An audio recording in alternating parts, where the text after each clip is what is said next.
friends, are you ready to start the next few chapters of Front Desk? When we left off, Mia had written a letter to Uncle Zhang's employer asking for his paperwork back so that he can go find another job. Let's find out what happens. Are you ready? Here we go. Chapter 52. There's a saying in Chinese that goes, never forget how much rice you eat. It's a reminder to stay humble, to stay real. Just because you have an important job doesn't mean you're better than everybody else. You still eat rice like the rest of us. Well, that security guard, he definitely forgot. He let the power of his position go straight to his head, and he used it to do horrible things. I wonder if that's what happened to Uncle Zhang's boss, too, when he took away everybody's passports. At the thought of Uncle Zhang, I felt the stirrings of hope. Did he give the letter to his boss yet? Uncle Zhang called us from a payphone 2 days later. "You'll never believe it," he said into the phone. "The letter worked. I'm free." He told us that when he showed his employer my letter, the guy freaked out. He couldn't believe that Uncle Zhang found an attorney, or at least someone who was able to write good enough English to help him. He got really scared and immediately gave Uncle Zhang his papers back. Not only that, he gave all the other workers their papers too. It was the most incredible feeling knowing that something I wrote actually changed someone's life. As my mom and dad and I cheered and congratulated Uncle Zhang, my eyes slid to the closet where the printout of the essay contest lay. Maybe, just maybe, I could change our lives too. "Okay, kids, get your pencils out," Mrs. Douglas said in class. "We're going to write a story again. This time I want you to write about a small moment in your life." "A small moment? You mean like the moment that didn't really mean anything?" someone asked. "Quite the contrary, a moment that meant everything," Mrs. Douglas said. "Think of a time when you were ecstatic or terrified or really zoom in so we know exactly what it felt like." I stared down at the piece of white paper in front of me. My head was like a train station, so many stories buzzed in and out. I thought about the things that had happened the last few months, all the miracles and heartbreaks. A chorus of voices flooded me. Some days my body was completely inside the dumpster and all you saw were these two little legs kicking in the air, Uncle Lee said. I kneeled before them, holding their hands as they talked about their Chinese maids and how they don't all steal. Auntie Lang said. "I don't know why she slapped me. All I said to her was, 'Hey, baby,'" said Uncle Feng. "When people look at you, they see a nice, sweet Chinese girl. When they look at me, do you know what they see? A criminal," Hank said. "I borrowed the money so that she could die knowing her only son was okay out there, that I made it in America," Uncle Zhang cried. "Even if you're American, you'll still be my sister. You'll always be my sister, wherever you are." It was the last voice, Shen's voice, that begged, "Let me out." I wriggled, hoping the feeling would pass. I didn't know how I felt about Miss Douglas knowing that much about me. And yet I couldn't stop thinking about it. The snowy day in Beijing, how hard it was to step on that plane, how the first thing we did when we arrived was take a shower. I'd never seen a shower before, a private shower, not like those group ones in the bathhouses in China. In China, there was a bathhouse in every single neighborhood, and everyone went. Sometimes I'd even see my teacher there. That was kind of awkward. And then there was a taking a shower next to your teacher awkward. Those days are over. Here we have showers, my dad's friend had bragged when he picked us up from the airport and took us to his apartment. "You can even open your mouth in the shower too and drink the water too. It's clean here. You don't even have to boil it." The first day I stood in the shower for almost an hour with my mouth open, drenched in the bliss, gulping down the deliciousness of the water that rained down on me. Afterward, when I looked in the mirror, guilt itched my eyes. Had I just traded my cousin in for a shower, I wondered? The words gushed out of me. I remembered that Lupe once said about a drawing, how it was in the detail. I closed my eyes and tried to recall every color, sound, and smell. I wrote in such a trance, nearly jumping in my seat when 20 minutes later, Mrs. Douglas declared there was only 2 minutes left. I looked down at my river of words. Then I glanced over at Jason next to me. Panic seized me. The words were so open and exposed. My story looked like a belly button. I immediately wanted to cover it. Then I remembered something, the itching and the wriggling, like a spider had been crawling underneath my skin. It'd been somewhere before. I'd seen it somewhere before. When had I seen it? Oh yes, I remember. It was when Uncle Zhang's face when he told me that he was a modern slave. It was on Hank's face too when he finally opened up to me about why nobody wanted him to hire him. And look what happened. Their lives changed. If I wanted my life to change, I too needed to get past the itchy, wriggly feeling. Okay, guys, Mrs. Douglas said, who's finished? I took a deep breath and raised my hand. Chapter 53. The moment I handed Mrs. Douglas my story on coming to America, it was also the moment I decided I had to enter the essay competition. I was ready. I could do this. There was still the tricky issue of the $300 entry fee.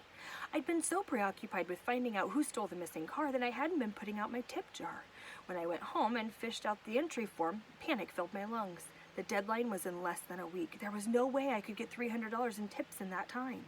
Asking my parents for the money was out.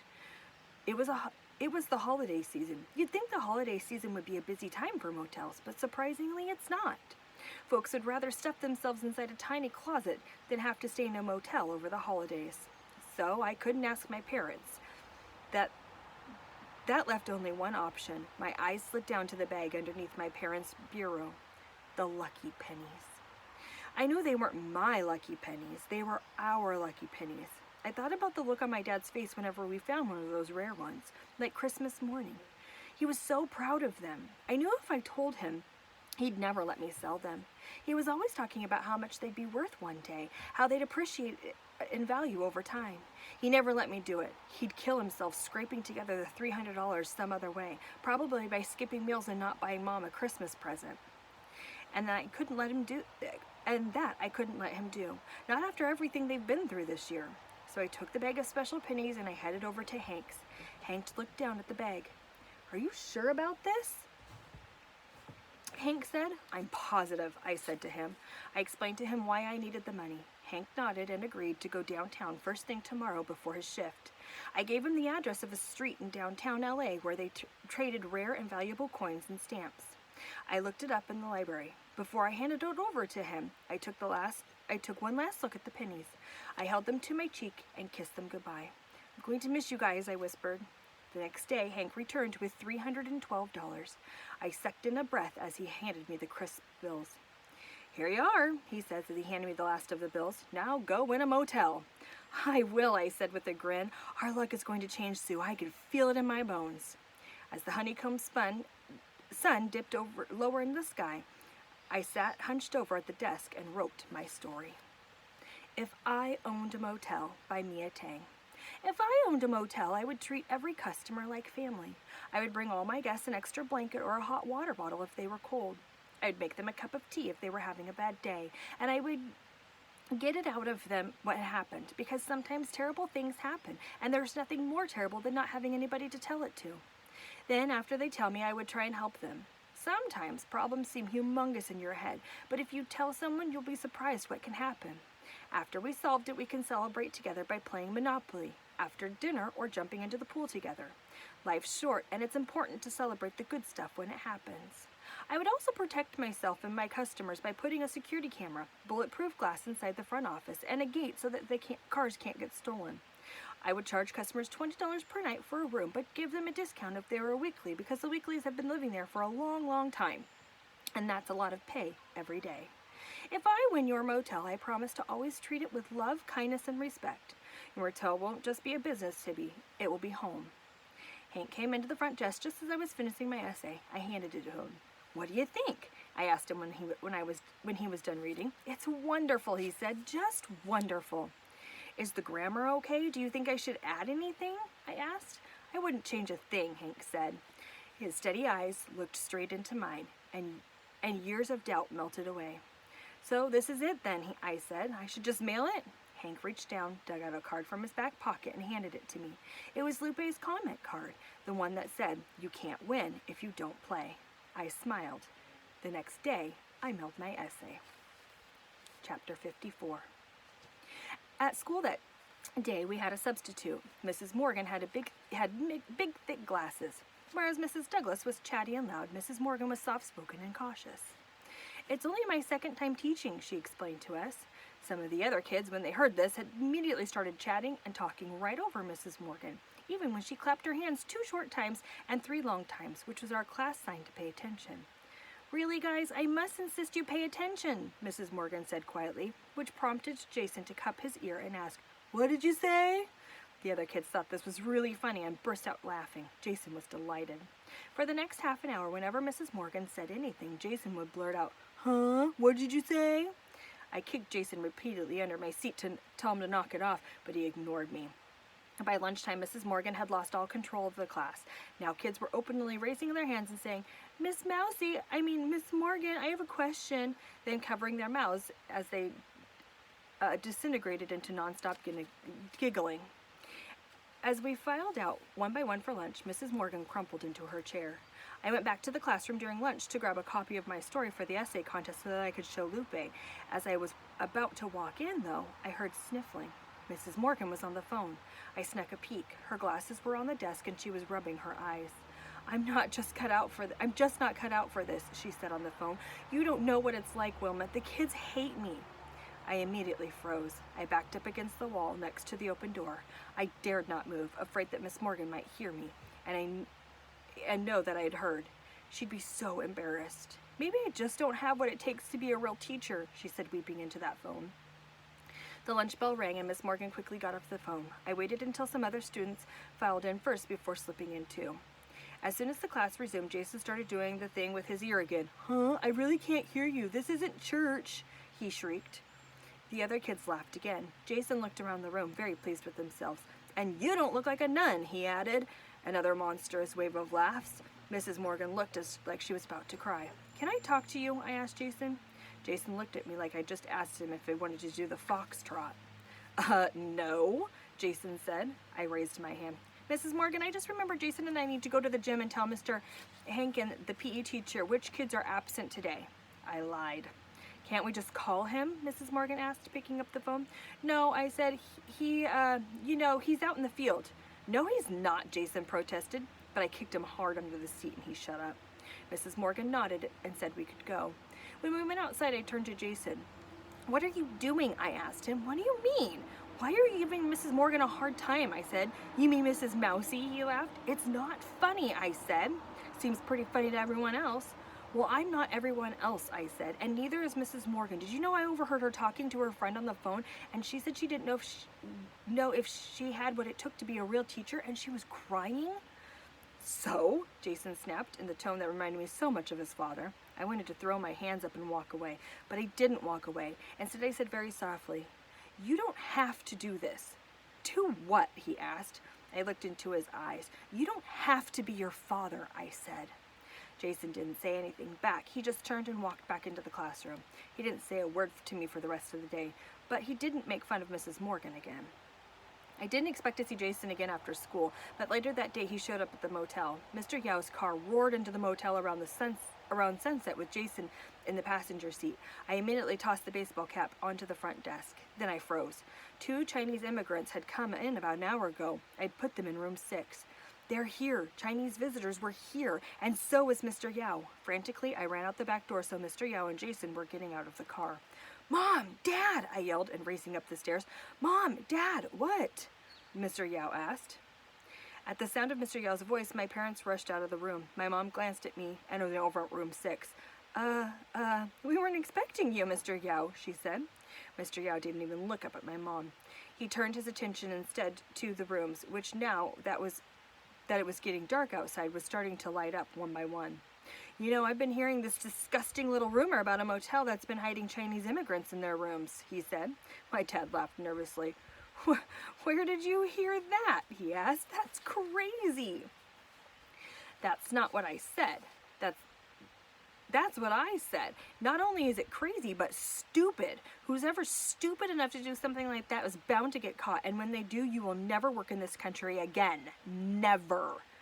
The entire time he talked, he didn't take his eyes off the rooms. And when all the rooms were lit up, he reached into his pocket and pulled out a pen and a piece of paper and started jotting down the room numbers. And that's when I knew we were doomed. Room 6 did not have a registration card. "Come down," Mr. Yao said to my parents. "Let's take a little walk over to the front desk together, shall we?" My parents descended the stairs. The sweat stains on my father's shirt stretched and spread. I lingered behind. If I could just warn the immigrants in room 6, maybe they could slip out or hide. Mia, Mr. Yao yelled. I jumped. It was the first time Mr. Yao had ever called me by my name. Yes, I asked. Stay where I can see you, he hissed. We're all going to the front desk together, and if the numbers on my list don't match the registration cards, there'll be hell to pay. In the front office, Mr. Yao picked up the stack of registration cards and started flinging them onto the table one by one as he cross-referenced them with his list. And when the last one came to room 6 and saw there was no registration cards, he pounded on the table with his hand. "Are you hiding immigrants in my motel?" he screamed at my dad. "Is that what you're doing? Look at me when I'm talking to you." My dad lifted his eyes inch by inch. "No, sir," my dad denied. "Don't lie to me. I wasn't born last night." Mr. Yao was standing so close to him, his anger words felt like spittle on my dad. "I'm going to give you one last chance to tell me who the heck is in room 6, he said in a low voice. "I don't know, sir," my dad said. "You don't know?" Mr. Yao asked. "Are you saying that some people just snuck in here and started sleeping there? Because if that's the case, I will call the cops right now." His threat cut into us like glass. My mom and I looked at each other. Mr. Yao was making my dad choose between his job and his friends. And we both knew what my dad would choose. There was no way my dad would throw the people in room 6 under the bus. Not in a million trillion years. As he opened his mouth to confess, I jumped in. "You must have gotten the number wrong. There's no one there," I said. "We'll just see about that," Mr. Yao growled. As he lifted the front desk divider to go outside, a car pulled into the motel. Mr. Yao stopped for a minute to see who it was. The girl with the jeans stepped out of the car. She'd come back with her mom. My blood curdled when I saw her. I looked down at my jeans. Her jeans. As the girl and her mom stepped into the front office. "Mother, look," she pointed at my jeans. "Those are mine! You stole my jeans!" All around me, eyes narrowed. Her eyes, Mr. Yao's eyes, her mother's eyes. I looked down at my jeans and up at her. I didn't know what to do. I didn't know what to say, so I lied. "These are mine," I said. Mr. Yao's mouth curled into a tight smile as he put his stack of registration cards down and turned his full attention to the girl. Sweat dripped down my spine, even as the front office air conditioner blasted on me. "Is it true? Did you steal this girl's pants?" Mr. Yao asked, not even looking at me. I squirmed in the jeans, the hard fabric digging into my flesh. "No, I struggled to speak. My throat felt like sand. I didn't steal, I swear." "Liar!" the girl said. Jason looked away. I followed his gaze out the window to my parents, who had tiptoed out of the back and were now standing in front of room 6. I quickly looked over at Mr. Yao, but he was too busy gawking at me like I was a criminal to notice where my parents had gone. "Of course you stole them," Mr. Yao said. "You're a thief. That's probably what you're doing at Macy's too when my wife saw you." "It was not." I glared at him. I resented the way he looked at me, like he knew me so well, and when in fact he knew nothing about me. "I didn't steal," I repeated. "You're saying these are your jeans?" "Yes," I insisted with as much conviction as I could muster. The girl pointed at the jeans. "Show us the label then," she said. She turned to Mr. Yao and added, "My name's written in permanent marker on the label." I knew I should have cut the label off.